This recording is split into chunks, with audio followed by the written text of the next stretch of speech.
एकटा बाझिन माई से अर्जी करता रे आ माई से कहता रे माई हमरा कैसन दुख दे देले बानी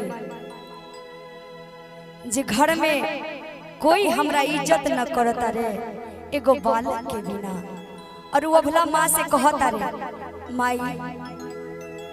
अपन दुख माई से कहता रे ए माई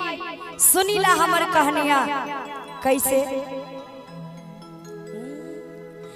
कि गिरत अखिया से झर झर लो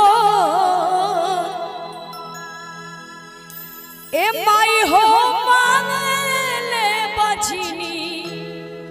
हिया पुकारी हो मयरिया भीख दे